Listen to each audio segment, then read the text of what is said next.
Mimi nishamaliza siku nyingi, lakini kama nilivyoeleza kwamba BASATA ni baraza letu la sanaa la suluhisho la taifa, so ni wajibu kufika BASATA na kueleza kama walezi wetu, lakini msimamo wangu ni ule ule, nishachana na hivyo vitu na I wish you all the best. Unajua kuna kauli wanasemaga utavuna ulichopanda na sio utavuna ulipopanda.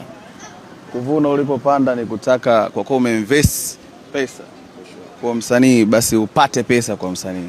Kwa ni kuvuna ulipopanda, lakini kuvuna ulichopanda Mwenyezi Mungu anaweza kubless in so many ways kupitia muziki huo. Kwa hiyo mimi naamini kwamba nitavuna nilichopanda na navuna nilichopanda, namshukuru Mwenyezi Mungu so far. As you see gang we shining convoke kama hizo ni riziki Mwenyezi Mungu atubless in so many ways. So sitaki nizungumze wewe kama malalamiko, vitu tushamaliza navyo, so kuja BASATA kwa ajili ya kuhandover vitu vingine timu yangu ita handover, lakini pia BASATA kama walezi wetu